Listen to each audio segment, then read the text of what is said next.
বাঙালির শ্রেষ্ঠ পুজো মানে দুর্গাপুজো, আমরা সেটা সবাই জানি। কিন্তু আমরা কি জানি দুর্গাপুজো সবচেয়ে প্রথম কথাই হয়েছিল? প্রায় অনেক দিনের ইচ্ছে ছিল যে এই মন্দিরটাই আমি একদিন ভিজিট করব। সেই দুর্গাপুজোর উপলক্ষে আমি ভাবছি একবার এই মন্দিরটা ঘুরে আসি, যেহেতু আমাদের বাড়ি থেকে এটা বেশি দূর নয়, মাত্র 40 কিলোমিটার দূরে। আমি অনেক সৌভাগ্য, কারণ আমার জন্ম হয়েছে পশ্চিমবঙ্গতে, এবং পশ্চিমবঙ্গে কি পুরো ভারতবর্ষে সবচেয়ে প্রথম দুর্গাপুজো এখানে হয়েছিল। আর সেই জায়গাটা আমার বাড়ি থেকে প্রায় 40 থেকে 45 কিলোমিটার দূরে অবস্থিত। তো চলুন আজকে ওই জায়গাটা ঘুরে দেখা যাক এবং আপনাদের সাথে সেই স্টোরি শেয়ার করা যাক। সত্যি এই গড় জঙ্গল যাওয়ার পথে আমার এখন মাঝে রাস্তাতে দাঁড়িয়েছি এক জায়গায়। এইখানে বোর্ড আছে, এদিক দিয়ে যাওয়ার রাস্তা আছে, আর এদিক দিয়ে একটা রাস্তা আছে, বাট এই রাস্তাটা নয়, এই রাস্তাটা আমাকে একজন বাইকে বললো। আর এই জায়গাটা এত শান্তি, মানে এক ফোঁটা কিছু নয়েজ নেই। আমি এত আসতে বলছি, আই থিঙ্ক আমার ভয়েসটা শুনে বুঝতে পারবে যে সত্যি একদম মানে জঙ্গলের একটা ভাইভই আলাদা। সত্যি আমরা জঙ্গল কখনো এক্সপ্লোর করিনি, চেষ্টা করব ভবিষ্যতে যদি কোথাও যাই, বাট এখন ফার্স্ট টাইম এই জঙ্গলটাই আমরা যাচ্ছি। অ্যাকচুয়ালি যাচ্ছি সেই জায়গায়, যে জায়গায় ভারতবর্ষের প্রথম দুর্গাপূজা স্থাপিত হয়েছিল, বা যেখানে সবচেয়ে প্রথম দুর্গাপূজা হয়েছিল। পৌঁছে দেখি, হ্যাঁ সত্যি তো, এক মায়ের মূর্তি মন্দিরে রয়েছে এবং এক মূর্তির কাজ এখন চলছে। বার্ষিক দুবার হয়, একটা আশ্বিন মাসে হয়, একটা চৈত্র মাসে হয়। আচ্ছা, এটা বসন্তকালে, হ্যাঁ, এটা আকাল বাসনা কি বলে ওটাকে। আচ্ছা, প্রথম দুর্গাপুজো নাকি এখানে হয়েছিল? হ্যাঁ, এখানে হয়েছিল। আচ্ছা রাজা সুরেশ মাদিবাস এখানে প্রথম পুজো করেছিলেন।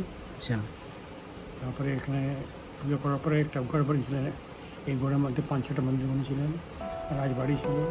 আচ্ছা, এই মন্দির তোমার সত্যযুগের শেষের দিকে, এরা তো ত্রেতার প্রথমে এরকমভাবে অনেক বছর পুরনো বহু মন্দির। প্রাচীন, বহু প্রাচীন। সত্যযুগে রাজা শরৎ এবং বৈশ্য সমাধি রাজ্য ও ধনসম্পদ হারিয়ে মেধা ঋষির আশ্রমে আসেন। ঋষি মেধার পরামর্শে তারা প্রথম বসন্তকালে চৈত্র মাসে দেবী দুর্গার আরাধনা করেন, ফলে হারানো রাজ্য ও জ্ঞান ফিরে পান। সেই থেকে বসন্তকালের এই পুজো বসন্তী পুজো বা আদি দুর্গাপুজো নামে পরিচিত। আর আমরা বর্তমানে শরৎকালে আশ্বিন মাসে যে দুর্গাপূজা সব থেকে বড় উৎসব হিসেবে পালন করি, তা হলো দেবীর অকাল বোধন। এখানে মোট দুটি পুজো হয়, দুবার পুজো হয় বড় বড়, যেটা হচ্ছে মেন দুর্গাপূজা, যেটা আমাদের হয় দুর্গাপুজোর সময়। আরেকটা পুজো হয় বাসন্তী পুজো, সেই পুজোটা কিন্তু দুর্দান্ত হয় এখানে, মানে দুটো পুজো হয়। তাছাড়া এরকম খুঁটিনাটি পুজো যেগুলো ছোটো পুজো সেগুলো তো হতেই থাকে। অনেকবার দেখেছি, অনেকজনকার ভিডিওতেও দেখেছি। আমি ভাবছিলাম নিজে একদিন যাব, অনুভব করব এবং নিজে ভিডিও বানিয়ে আসবো। তো যাই হোক, আজকে কিন্তু এসেছি, আজকে সেই দিন। ত্রেতার যুগে শ্রীরামচন্দ্র রাবণ বধের উদ্দেশ্যে বসন্তকালের জন্য অপেক্ষা না করে শরৎকালে দেবীর অকাল আরাধনা বা বোধন করেছিলেন। শাস্ত্র মতে দেবতারা এই সময় নিদ্রিত থাকেন বলে অসময়ে এই পুজোকে অকাল বোধন বলা হয়। পরবর্তী এই শারদীয় পুজোয় বেশি জনপ্রিয়তা লাভ করে।